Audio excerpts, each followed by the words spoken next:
Okay, so let's get started with the English version of the book. Because I was feel a little bit hungry, I felt a little bit hungry while reading a book before, so I ate something to fill me up. I'm not full, so that's a really good condition as well. So, okay, I'm kind of worried about the classes I'm going to have tomorrow, but it is what it is, right? So just gonna stay focused on reading book. Now, think like a monk instead of choosing negative behavior.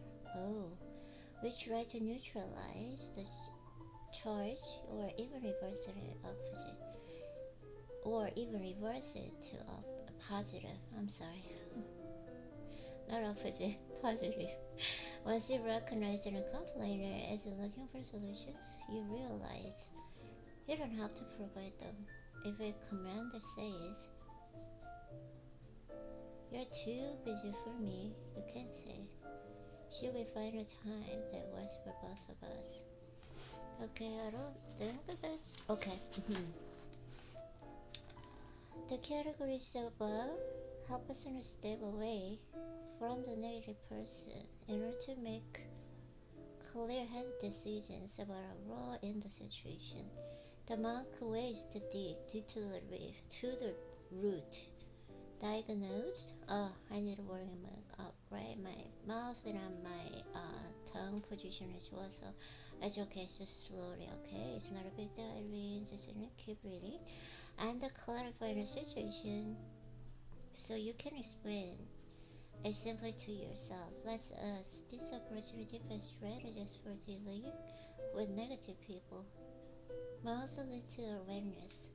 We approach negativity, any type of conflict, really, by taking a step back to move ourselves from emotional charge of the moment. If someone is nice to me, I cannot be happy or I feel good about myself. Instead of reacting compulsively and retaliating, we could enjoy our freedom as human beings and I refuse to be upset.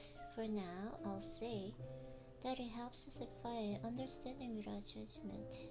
Negativity is a trait, not someone's identity.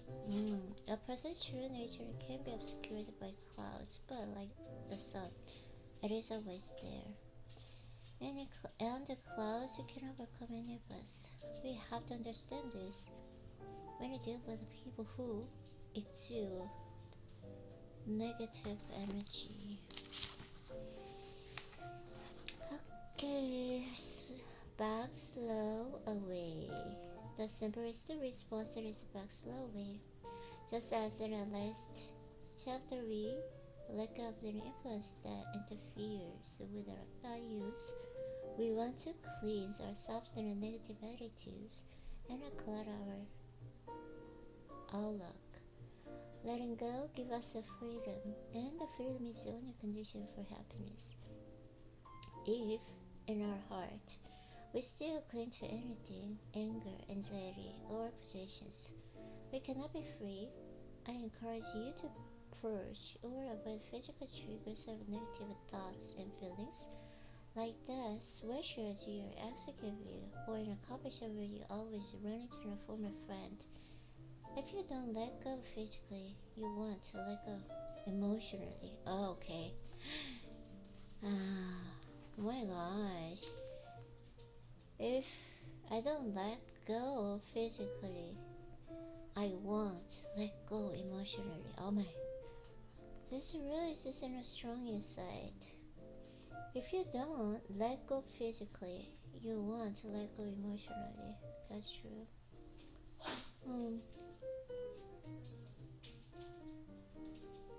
If I just put my smartphone next to me and then I can hear the notification, so like if I don't let go physically, I want to let go emotionally, of course.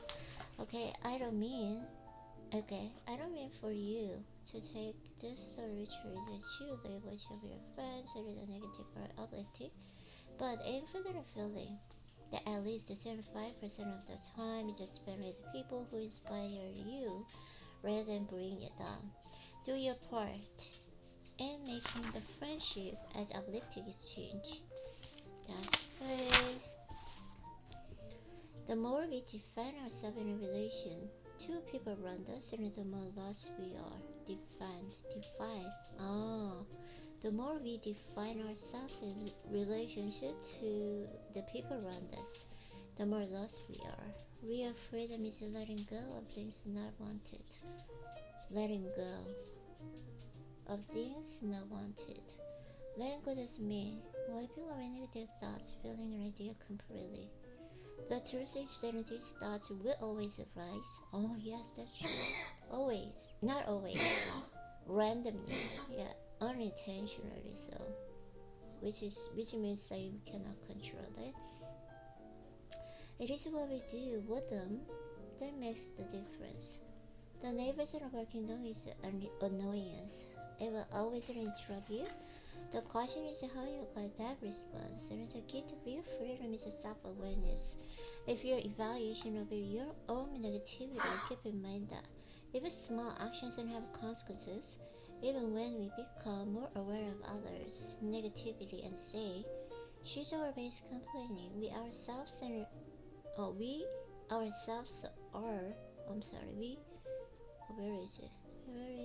we ourselves are being negative. Okay, at that room, I slapped around the mosquito nets. Okay, even the smallest ones can rob us in our peace. 맞아요. To prepare us monks, talk about the process of awareness, addressing, and amending. I like to remember this as a spot, stop, sweep.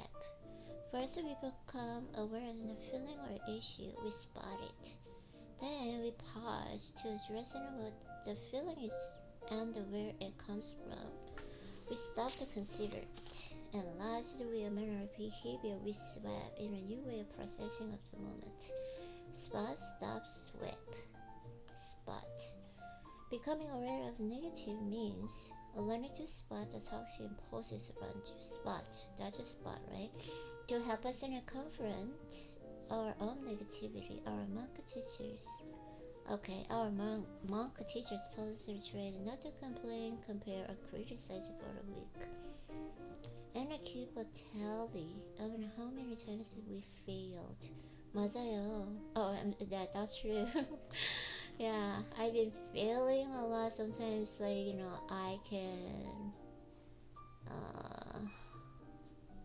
get rid of it, but sometimes then I just, back to the original, something like this. Okay, the goal was to see the daily tally decrease. That's true, decrease. The more aware we became of these tendencies, the more we might free ourselves from them. That's true. Okay, what we judge or envy or suspect in someone else's can guide us to the darkness we have within ourselves. The evil king projects his own dishonor onto the good king. In the same way, our envy or impatience or suspicion with someone else tells us something about ourselves. Negative projections and suspicions reflect our own insecurities and get in our way. If you decide your boss is against you, it can affect you emotionally. You might be so discouraged that you don't perform well at work or practically.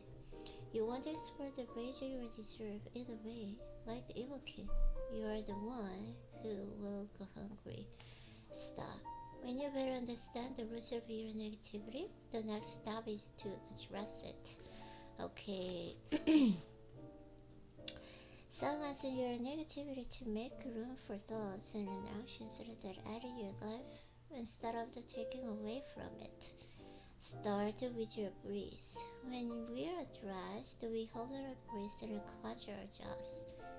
We slump in a defeat or tense our shoulders. That's true. Throughout the day, observe your physical presence. Is your jaw tight? Ah. Yeah, I have those kind of symptoms as well when I just feel intense. Is your brow furrowed?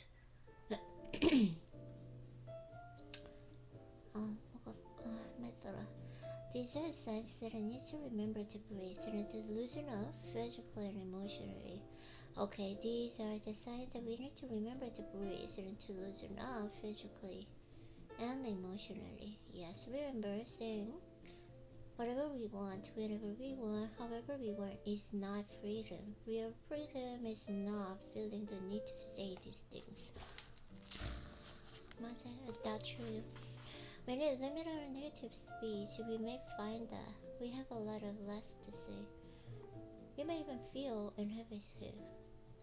Nobody loves an awkward silence, but it's worth to free ourselves from negativity. Criticizing someone else's work ethic doesn't make it work harder. That's true. Comparing your marriage to someone else's doesn't make your marriage better unless you do and thoughtfulness and productivity. Judgment creates an illusion that if you should well enough to judge, then you must be better. That if someone else is failing, then you must be moved forward.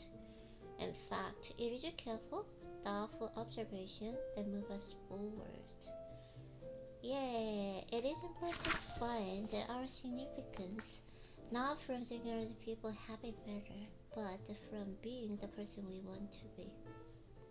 After spotting and stopping the negativity in your heart, mind, and speech, you can begin to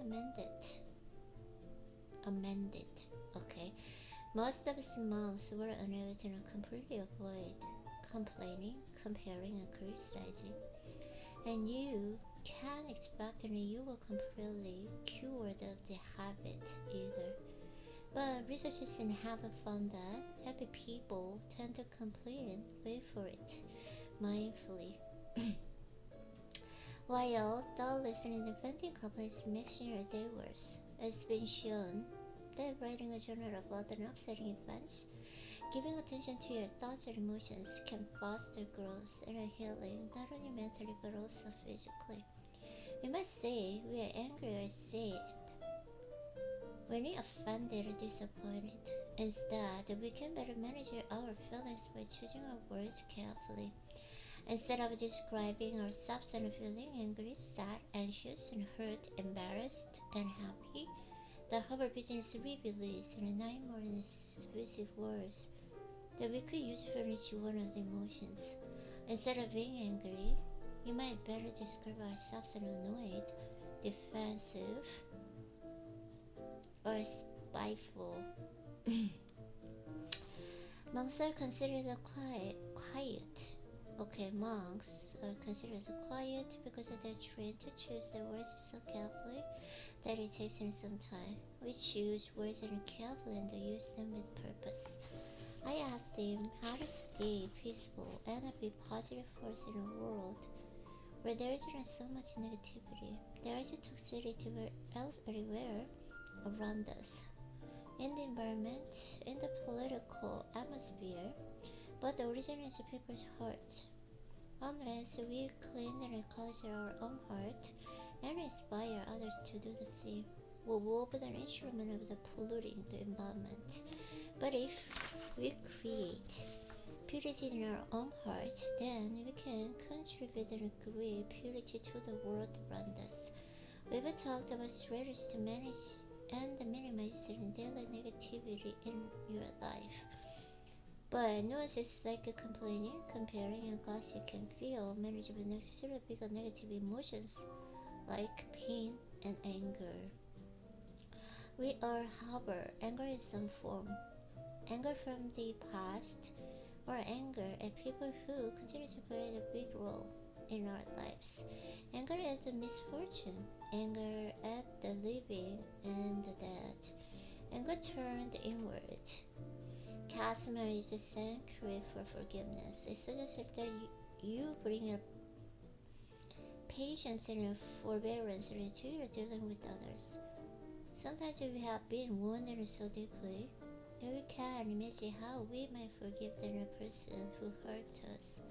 But contrarily to what most of us believe, forgiveness is primarily an action we take within ourselves. Sometimes it's better and safer and healthier not to have a direct contact with a person at all. Other times, the person who hurt us is no longer wrong to be forgiven directly. But those factors don't impact forgiveness because it is, first and foremost, internal. It frees you from anger, represents ignorance, impulsivity, and goodness. I have found that these three modes can be applied to any activity. For example, when you pull back from a conflict and look for understanding, it's very useful to try shift from rajas, impulsivity and passion, to sattva, goodness, positive, and peace. These are most foundation of my approach to forgiveness. Okay, forgiveness. Okay. Can I do it? Okay, I can make it.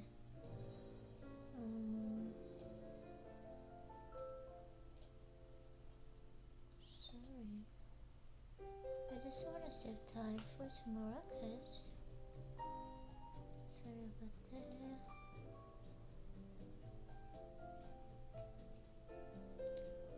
Okay, that's perfect. Okay, that's good. Sorry about that. An eye for an eye, revenge is a mode of ignorance. I often said that you can fix yourself by breaking someone else. Most don't hinge their choices and feelings around others' behaviors. You believe revenge will make you feel better because of how the other person will react. But when you're making your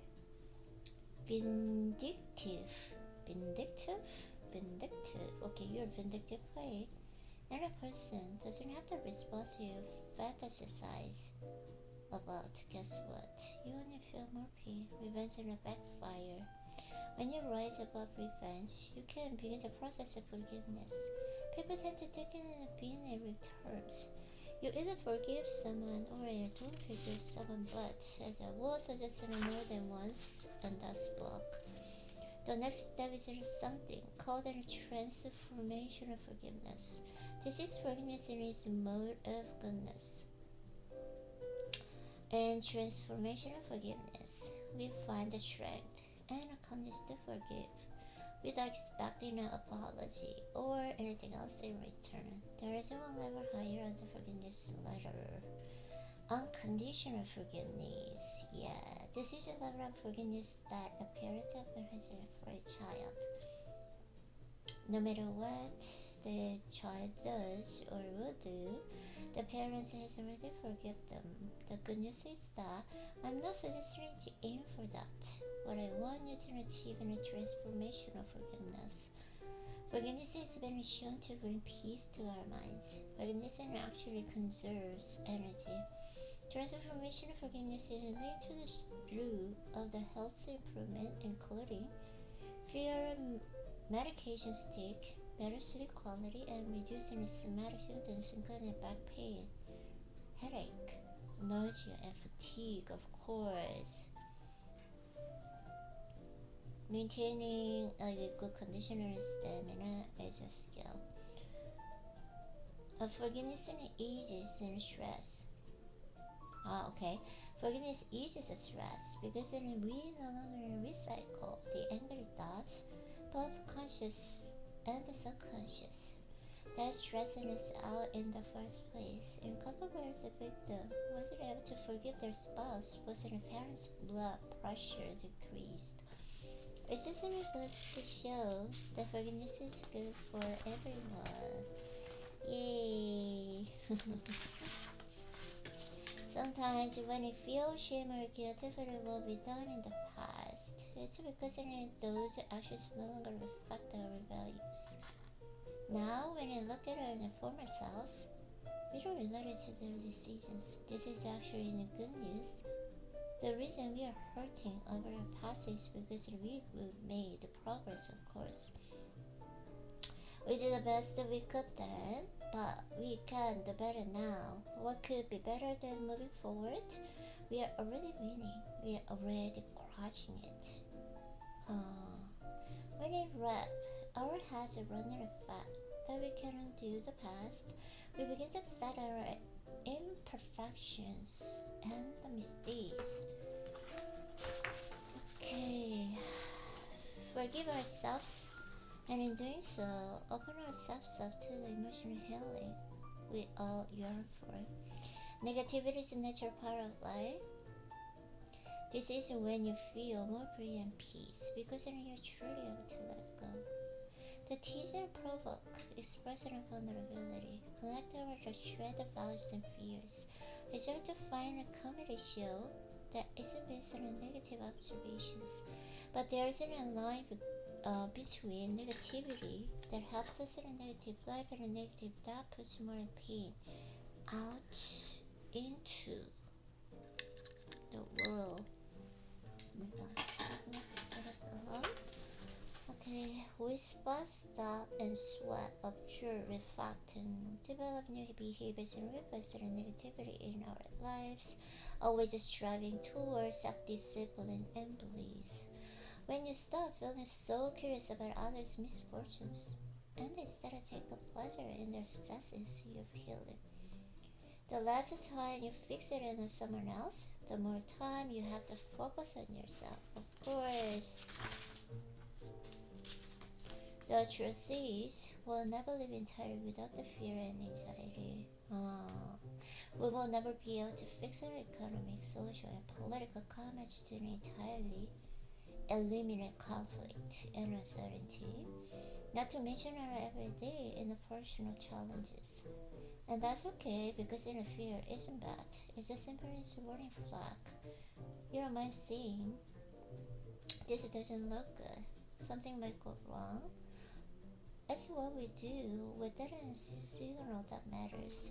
We can use it in the fear and effects on climate change to motivate us and develop solutions, or we can allow it to make us feel overwhelmed and then hopeless and do nothing as a result. Sometimes fear is a critical warning to help us survive in true danger, yeah.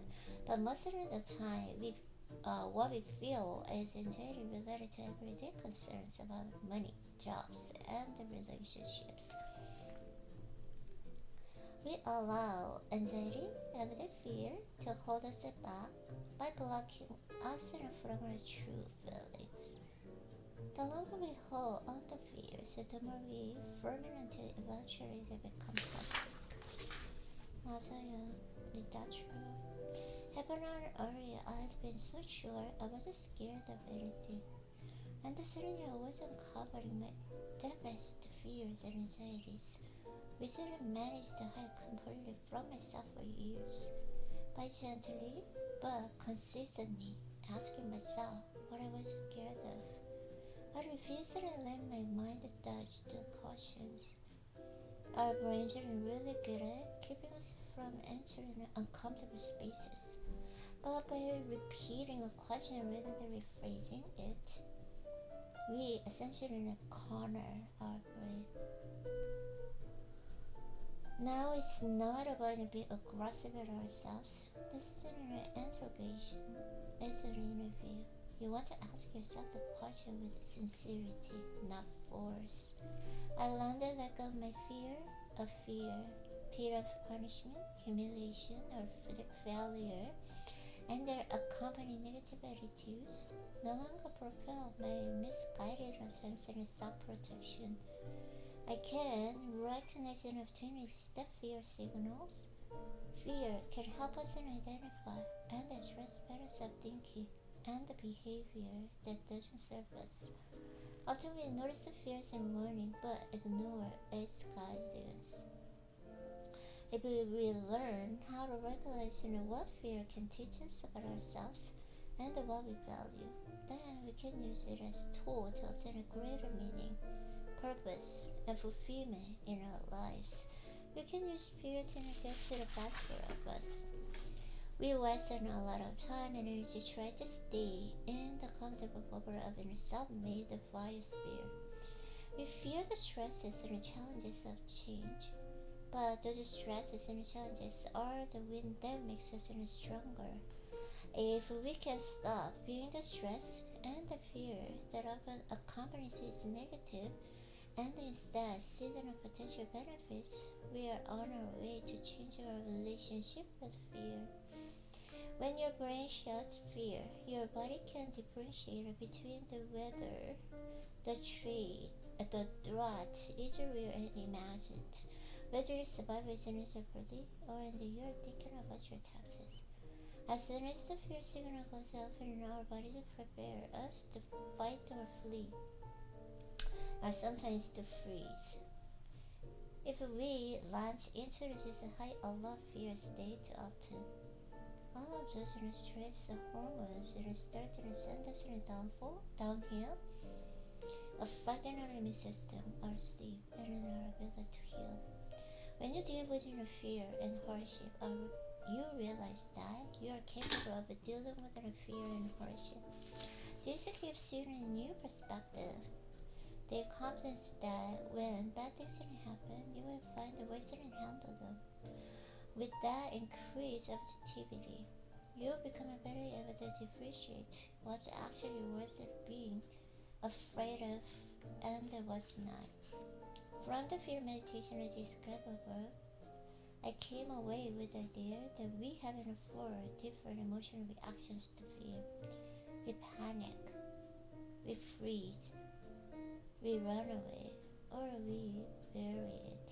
As I had buried my anxiety about my parents, the first two are short-term strategies and why the second are long-term, but all of them distract us from the situation and prevent us from using the fear productivity. Okay, oh my gosh, kind of hard. Why?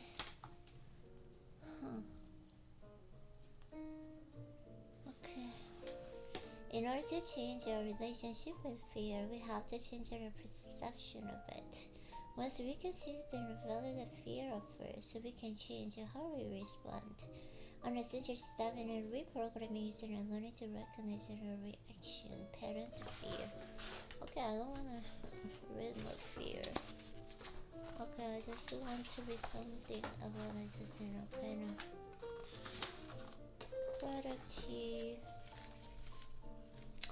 or something kind of positive one. So, okay, I think this is good.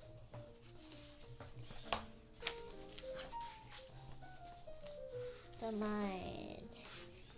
When the five senses in the mind are stilled, when their reason and intellect rest in silence, then begins their highest path. Silence training. The monkey mind. The mind is compared to a drunken monkey that's been bitten by a scorpion and haunted by a ghost. We humans have roughly 70,000 separate thoughts each day. Other than that, our brains are thinking forward and backward. Also, filling in ideas at the present time based on what we've experienced in the past and anticipating what is to come. Most of the time, your brain is not reacting to the events in the world. It's predicting. You are guessing what's going to happen next. Each thought has a branch, and our minds as monkeys, swimming from one branch to the next, often aimlessly. This almost sounds like fun, but as we all know, it's anything but. Usually those doesn't fears, concerns, negativity, and stress. What will happen this week at work? What should I eat for dinner? Have I saved enough for a holiday this year? Why is my day 5 minutes late? Why am I here? These are not all general questions that deserve answers, but none of them will be resolved while we swing from branch to branch, dot to dot. This is a jungle of the untrained mind. True growth requires an understanding the mind. 맞아요, that's true. It isn't a filter, judge, and the director of all our experiences, but as evidenced by the conflict I felt on the short adventure, we are not always in one mind. The more we can evaluate, understand, train, and strengthen our relationship with our mind, the more successfully we navigate our lives and overcome challenges. This battle in our mind is waged over the smallest daily choices. Do I have to get up right now? And the biggest. Should I end this relationship? All of us face such battles every single day. Yes. These dilemmas which all of us agonize over and adults in his grandson. Every choice Every choice in life is in a battle between the two wolves inside us. One represents anger, envy, greed, fear, lies, insecurity, and ego. The other represents peace, love, compassion, kindness, humility, and positivity. Yeah. They are competing for supremacy. Which wolf wins? The grandson asks. The one you feed, the elder replies. But how do we feed them? I asked my teacher. The monk said. But by what we read and hear, by who we spend time with, by what we do with our time, by where we focus our energy and attention. For him who has conquered the mind is the rest of the friends, but for the one who has failed to do so, his very mind will be the greatest enemy. 맞아요, that's true. Best friend or greatest enemy? The word enemy may seem too strong to describe the voice and distance in your head, but the definition rings true. The thing that harms and weakens something, sometimes our minds work against it. They convince us to do something that makes us feel guilty or bad about it, often because it is gone against our values or morals. People who had been asked for recurrent unethical actions said they felt physically heavier than those who had been asked to recall and the neutral memory. When we procrastinate, and there is conflict between rules such as call our true self or what we feel we should do because it is good for us and then our oneself. What I actually want to do in the moment. It made me compare myself to other people instead of concentrating on my own growth. Excitement and depression, fortune and misfortune, pleasure and pain are storms in a tiny, private shell on the realm which we take to be the whole of existence. It makes sense that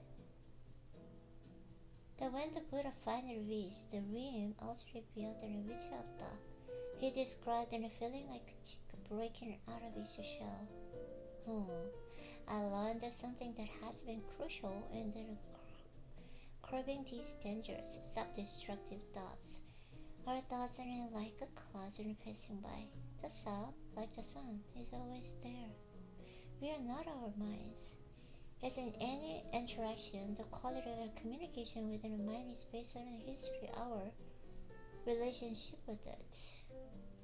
Are we hot-headed and calm, combatants and disturbance willing to engage?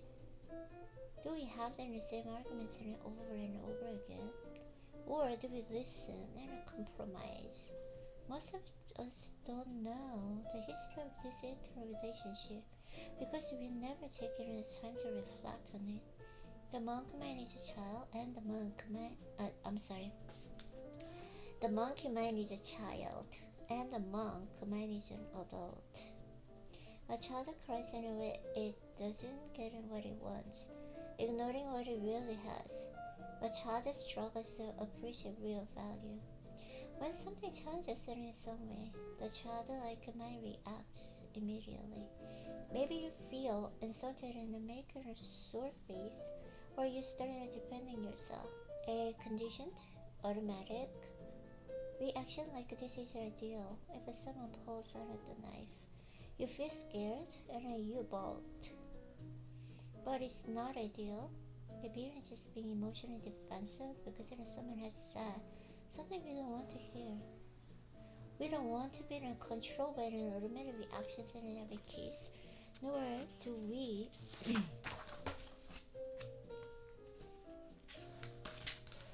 want to eliminate the child mind altogether. The child mind enables us to be spontaneous, creative, and dynamic. All invaluable qualities, but in the way it rolls us, and it can be our downfall. The adult mind reminds us of the pause and access and the bigger picture, taking time to weigh the default reaction, decide if it's appropriate, and purpose other options. The intelligent parent knows what the child needs versus what it wants, and it can decide what is better for it in the long term. Framing in a conflict this way, parent and child, suggesting that the childlike mind is in a full and control is because an amalgam has not been developed, strength, and heard. The child gets frustrated, throws tantrums, and we quickly give it to it. Then we get mad at ourselves. Why am I doing this? What is wrong with me? The parents in a smarter voice, if well trained, it is self-control, reason power, and is a debate champ. But it can only use a strength that we give it. It's not weaker when tired, hungry, or ignored, of course. Right? When the parent isn't supervising, the child comes around the counter near their hot stove together in a cookie jar, and the trouble follows. On the other hand, if the parents are too controlling, the child gets bitter, resentful, and risk adverse. As with a parent-child relationships, and striking the right balance is an ongoing challenge. This, then, is the first step to understanding our minds, simply becoming aware that different voices inside us.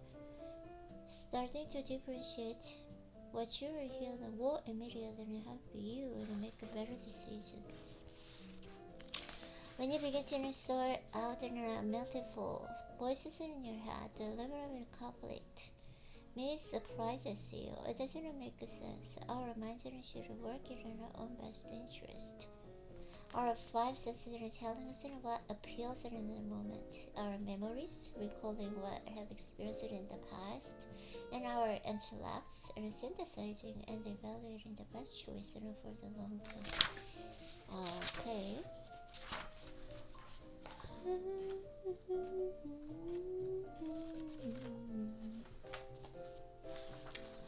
La gratitude.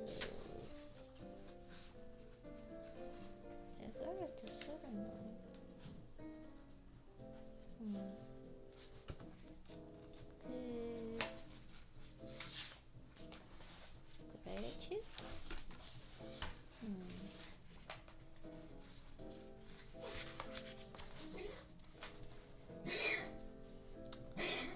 Okay. I'm going to read the relationships. Every person is world to explore. Studies the reason for the way people live in the longest and healthiest lives. So the worldwide need for this kind of a community, in addition to diet and lifestyle practices. Their longevity was tied to the separate aspects of a community, close relationship with family, that take care of it when you need help, and a tribe with shared beliefs and healthy social behaviors. Like these evolutions, the ashram is an independent community, one that fosters a mood of collaboration and serves one another. Everyone is encouraged to look out, not just for their own needs, but for those it's okay, but for those of other people. Remember the reason and by spirit too that lacked the original deep enough to witness the wind? Famously tall, you would think that they needed to deep roots to survive, but in fact the original shallow. What gives an true agency is that those roots spread widely. Redwoods and the best driving groves and interweaving the original so strong and the weak together with the center forces of nature. Okay, so then why expect it back? But also listen carefully. Whenever you give out any energy, love, hate, anger, kindness, you will always gonna get it back. Okay. One way or another, love is in a kind of circle. Whatever you love, you give out. It always comes back to you. 맞아요.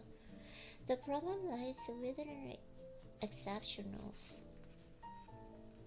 Exceptions. Okay. You assume the love you receive will come from the person you gave it to. But it doesn't always come from that person. Similarly, there are people who love and who you don't give them a same love in return. He was right. Too often we love the people who don't love us, but we fail to return the love of others who do.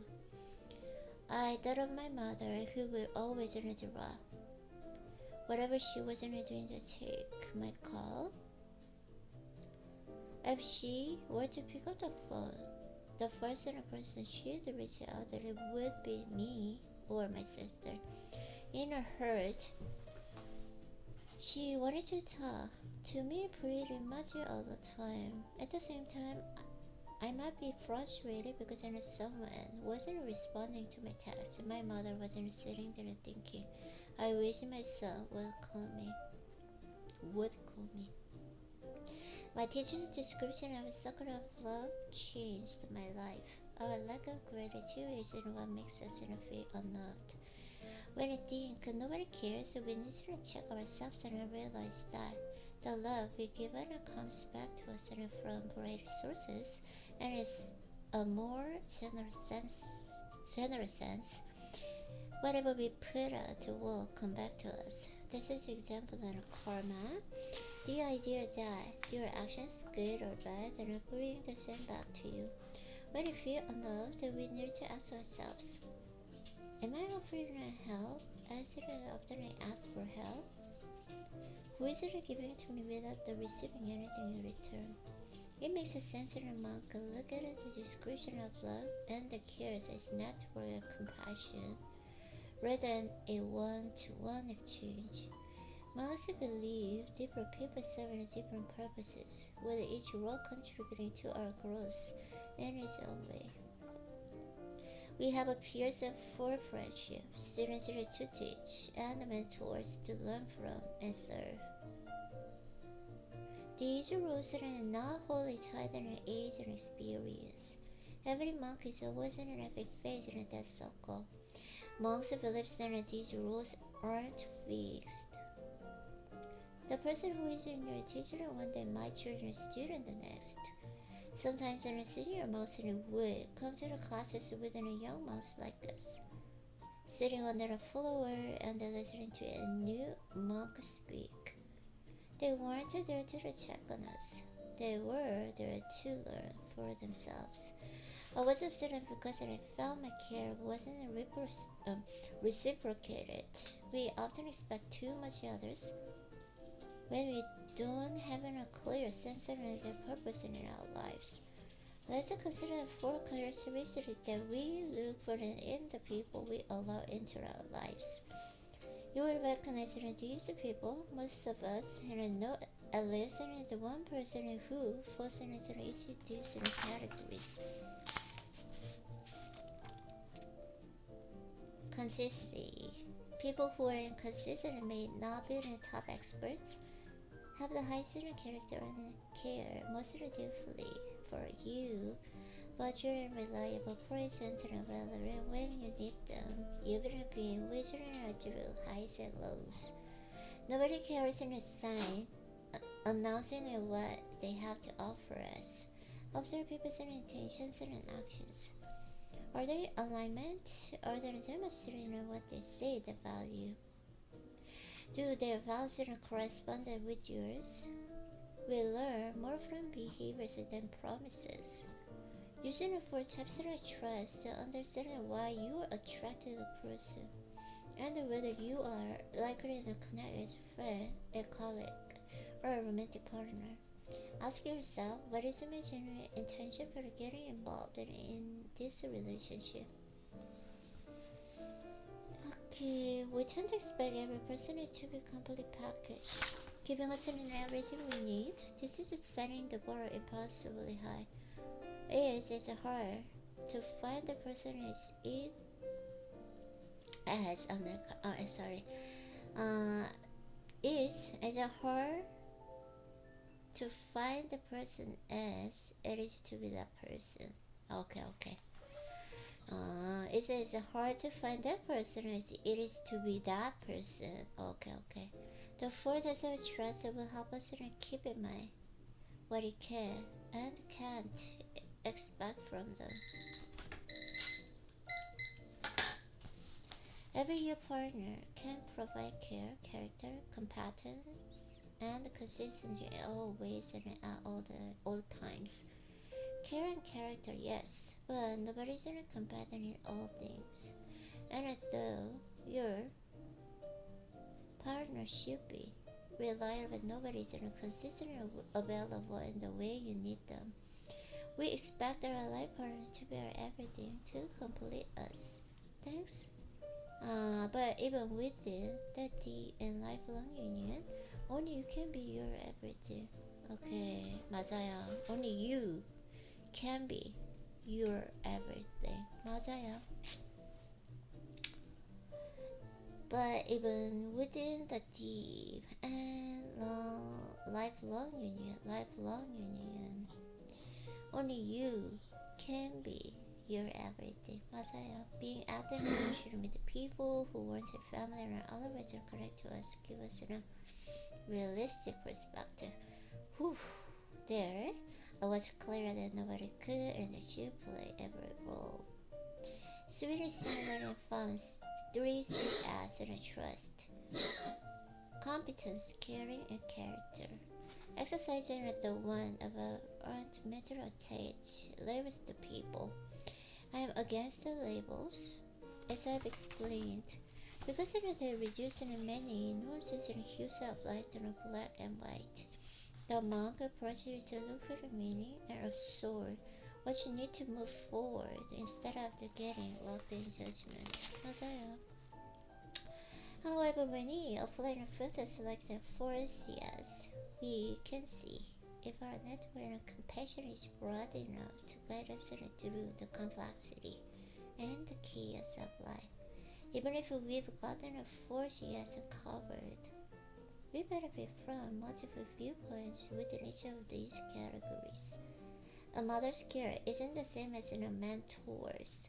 One person with a character might give you a great romantic advice, while another might help you through a family argument, and one considered a friend might be there for you during the breakup, while another is always available for a spirited hike.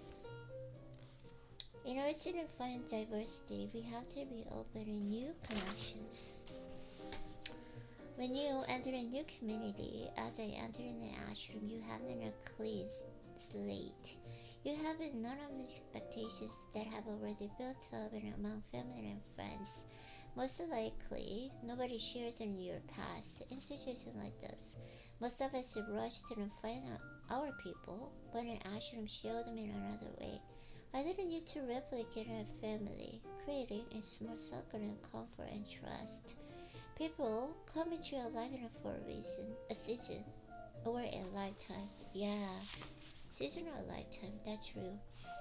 And then there are lifetime people, lifelong people, lifetime people, okay? They stand by your side and through the best and worst of your times, loving you even when you're not giving nothing to them. 맞아요. That's true. I should be that person. I should be that person. That's the most important thing. Okay? When you consider these categories and keep in mind the circle of love, love is a gift without any strings attached. This means that within it comes to knowledge that not all relationships are meant to endure with equal strength indefinitely. Remember that you are also in a season, a region, and a lifetime friend to the different people at different times, and the role you play in someone else's life won't always match the role they play in yours. Right? Once you have established and reasonable, not responsible. Once you have established reasonable expectations from a relationship, then it is easier to build and maintain trust. Build and maintain trust. Trust is central to every relationship. 맞아요. Yes, that's correct. Trust means that we believe that a person is being honest with us, that they have an our interest in heart, that will uphold their promises and confidences, and that they will stay true to these intentions in the future.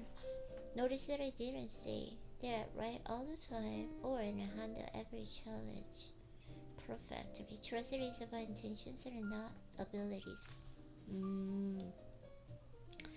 When an important person lets us down and the blood and our trust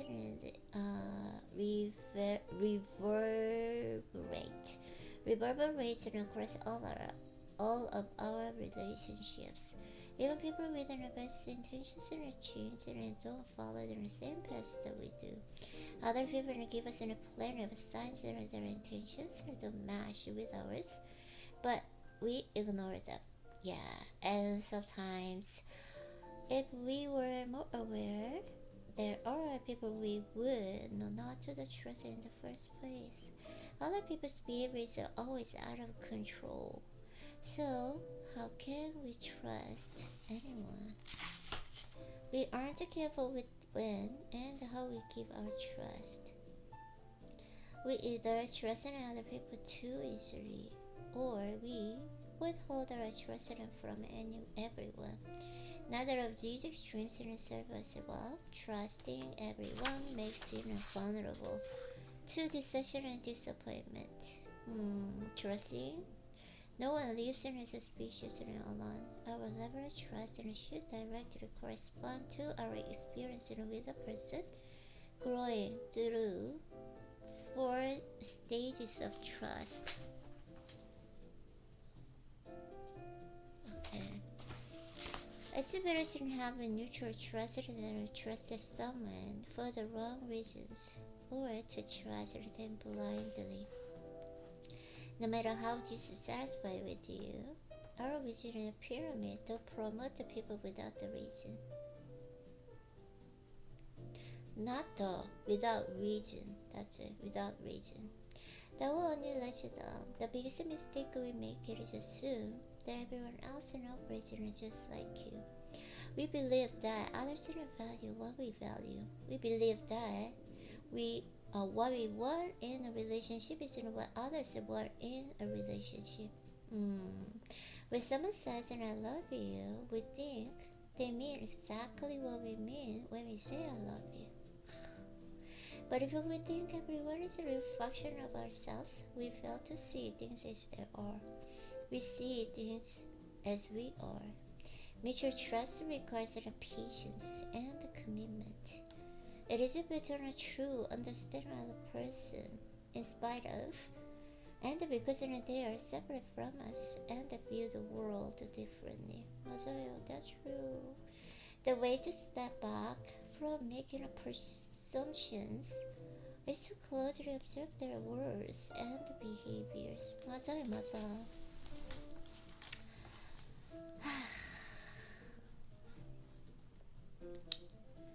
I'm so grateful and I feel so fulfilled because I came across this book and I'm reading this beautiful book. When people show their level of trust, believe them.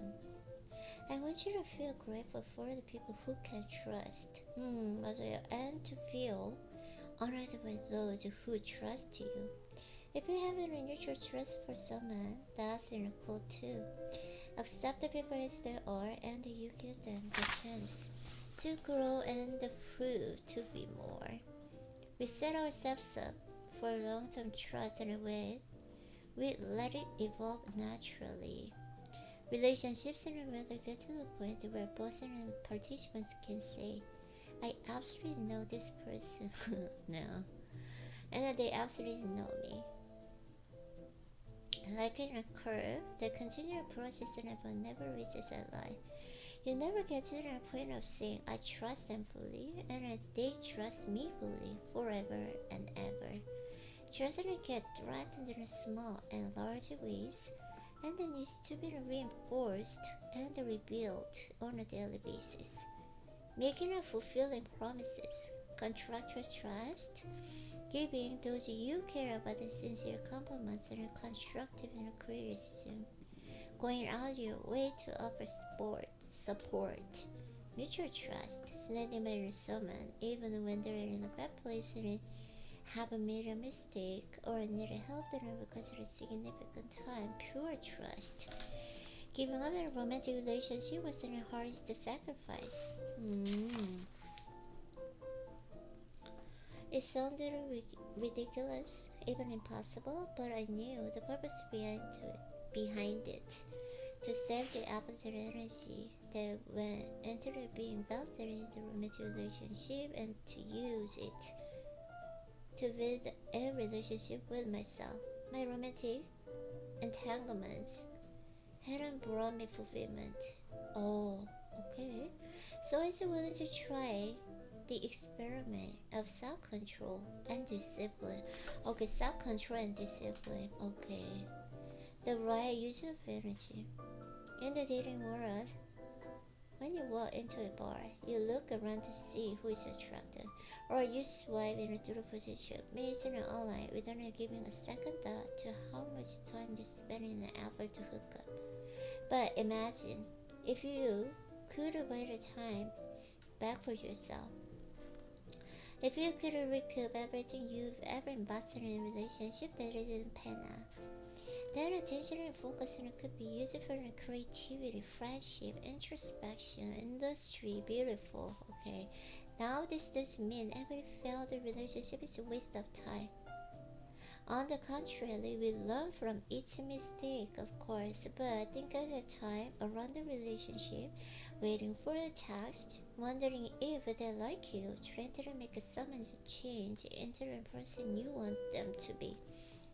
If you're thoughtful about our needs and expectations, our time and energy go to far better use. 맞아.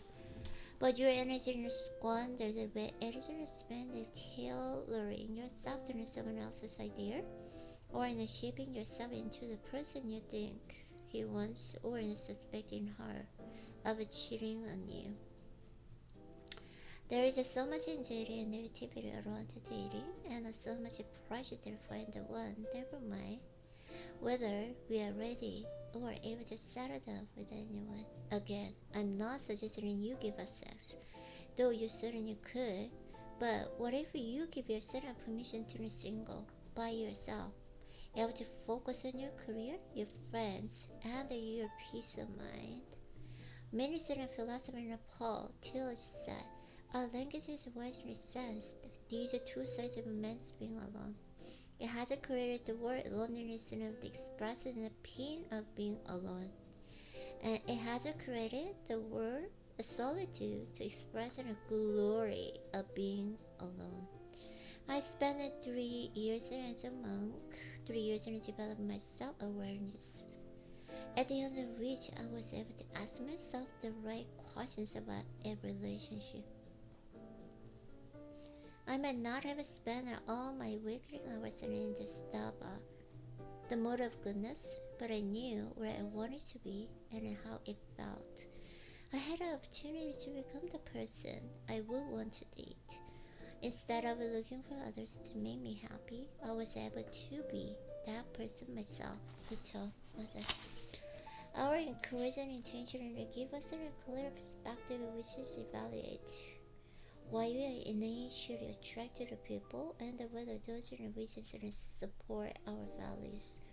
There are 5 primary motivations for connection, and note that these don't exclusively apply to romantic prospects. 1. Physical attraction. You like what they look like, you are drawn to their appearance, style, or presence. You like the idea of being seen with them. 2. Material. You like their accomplishments and the power or the possessions that this affords them. 3. Intellectual. You like how they think. You're stimulated by your conversation and ideas.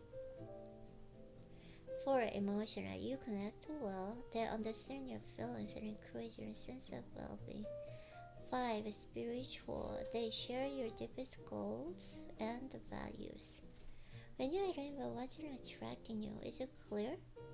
If you're attracted to a whole person or just in a part, in my experience, as most people what attracts them another person, and that will mention some combination of their top 3 qualities: looks, success, and intellect. But those qualities alone don't correlate with a long-term fortifying relationships. Long-term fortifying. Okay, most believe that someone looks in an eye who they are. The body is only facet of soul. Similarly, some of the positions aren't theirs. They certainly don't tell you about a person's character. And even if you're attracted to someone's intellect, there is no guarantee it will lead to a meaningful bond. These 3 qualities don't correlate with the long-term fortified relationships, but they do show your chemistry with another person.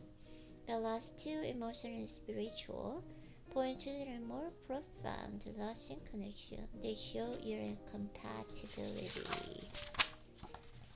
Quality, not quantity. Wow.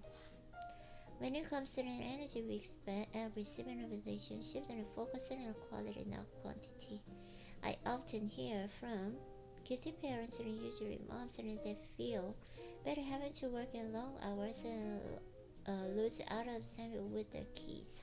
According to the first ever large-scale study of the impact of the mother's time, it's the quality of time spent with kids, not the quantity, that counts.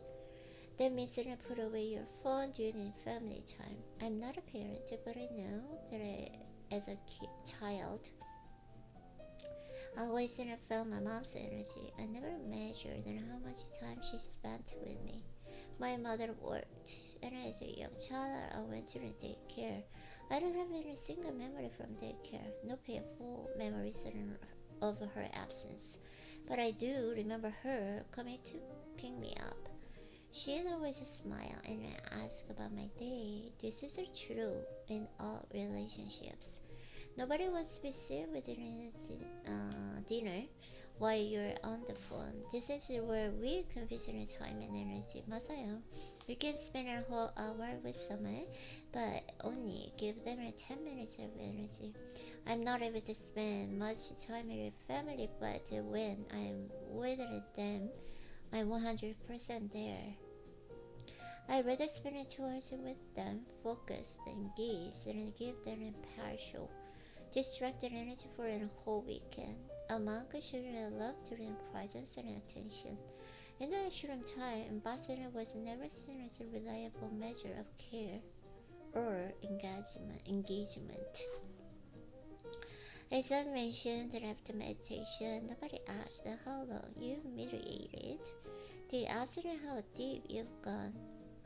If you have dinner together every night, great. But what is the quality of the conversation? Think like monks do in terms of energy management, not time management. Are you putting your full presence and attention to someone? Yeah. Most couples don't sit down together and drew up a list of values and see whether they share them. But once we have clarity about ourselves, we can connect with others in a more intentional way. The Opadema Sutta talks about the six loving exchanges, encouraging bonding, and growing together. There are three types of exchanges. Each involves giving and receiving, and thus adding up to six. They help us build a relationship based on generosity, gratitude, and service.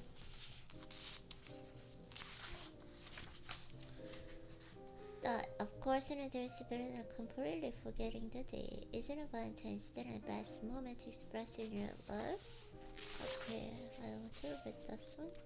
Read to love. The six love exchange lay a foundation for any close relationship, but most of us are not looking for the one. When researchers didn't account through the data, they found a single factor that relied on predicting the quality of the participants' lives: love. Participants could have every other external marker for success: money, a thriving career, good physical health. But if they didn't have a loving relationships, if they weren't happy, oh man, I'm so tired. Should I stop here? How come? I'm a little bit tired.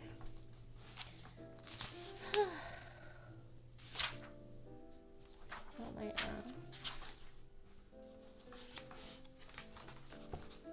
Should I stop here? Okay. I think it's good idea to stop here. With the encouragement in online courses and dating apps, we listen to characteristics we want in a partner. Sense of humor, caring, good looking. But we don't look at what we really need. How we do want it to be cared for. What makes us feel loved. The woman who would become my wife already had this self-knowledge too. Without the need for the same journey I made, she knew she wanted to be with someone spiritually connected, with high morals and values. I believe she would have done just enough fine without me, but I know my life would have been different. Plumpy. I hadn't taken the time to work on myself before diving into a serious relationship. Love is worth. Love is an ability. Love is an absence of judgment. Love is also patient. It's kind. And apparently, love is all you need. With so many definitions of love in our culture, it's all a bit confusing. And I was confused despite all my monk experience, my self-exploration and intentionality, and the compassion. If you don't know what you want, you will send out the wrong signals and attract the wrong people. 맞아요. If you aren't self-aware, you will look for the wrong qualities and choose the wrong person. Yes, that's true. This work isn't what we've talked about in for this book. Until you understand yourself, you won't be ready for love. 맞아요. Sometimes we find ourselves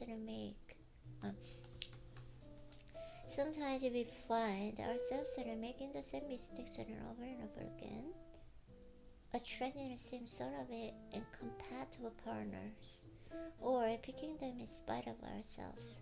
If this happens, it isn't bad luck. It's a clue that we have work to do. The manga perspective is that you carry pain. You train a python to ease the pain, but only you can do that. If you don't work through it, it stays with you, and then the fears of withdrawing decisions. The problematic who emerge refactoring unresolved issues, and they will keep reappearing until you learn the lesson you need to learn. As inshallah, until you heal the wounds of your past, you will continue to bleed. You can bandage the bleeding with food, with alcohol, with drugs, with work, with secrets, with sex, but eventually it will urge you to understand your life. 맞아요. You must find the strength to open the wounds and stick within your hands and inside. Pull out the core of the pain that is holding you in the past, the memories, and make peace with them. Once you've unpacked your own bags and you healed yourself, then you will come to relationship ready to give. You won't be looking to them to solve their problems at all and feel at home. Nobody completes you. You are not hell. You don't have to be perfect, but you have to come to a place of giving. Instead of training anyone else, you are nourishing them. Remember when we talk about the mind, we said that happiness comes when you are learning, progressing, and achieving. When your relationship lengthens, we tend to long for the harmony peace. When you are first falling in love, how many times have you been in a relationship and said to yourself, I wish that I could feel like this again, or I wish I could go back to that time. But going to the same place for dinner, or than the place you had in your first kiss, won't bring you all the magic. All of us are so addicted to recreating the same experiences that we don't make a space for new ones. What you are actually doing at the start of your relationship was creating new memories with the energy and openness. Love is kept alive by creating more new memories, by continuing to learn and grow together. Fresh experiences and bring excitement into your life and build a stronger bond.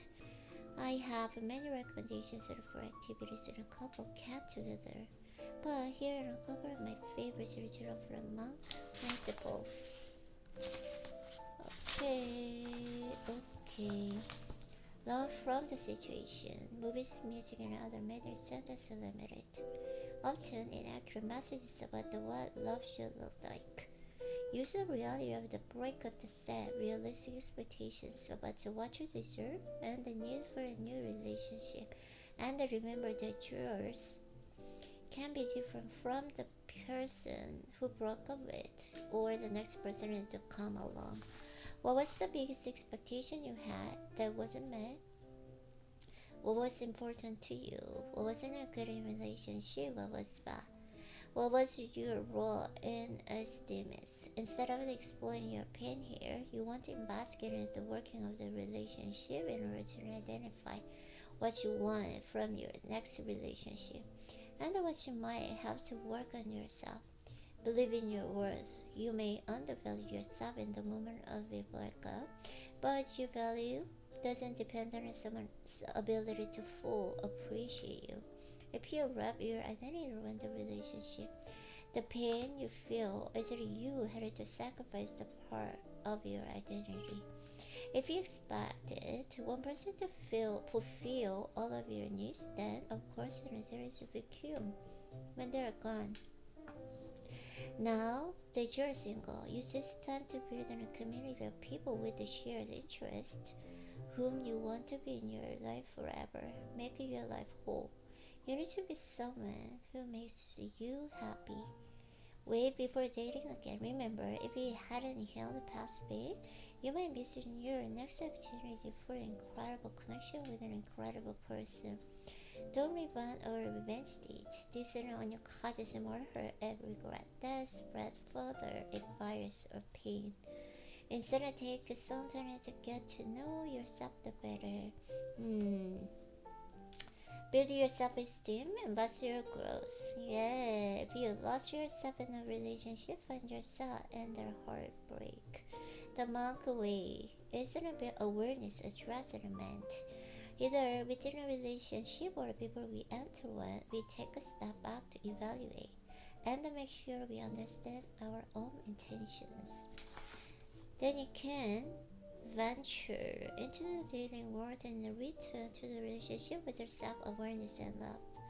We have turned our attention outward in addressing intimate relationship in our lives. Now we come to our relationship with the large world. I mentioned that at that time I felt a bond via my ties to my family, a far greater force in uniting and connecting us all. The astrophysicist Neil Tyson said, "We are all connected to each other biologically, to the earth chemically, and to the rest of the universe atomically. Knowing this, we must look for the universe to find true meaning in our lives." Okay.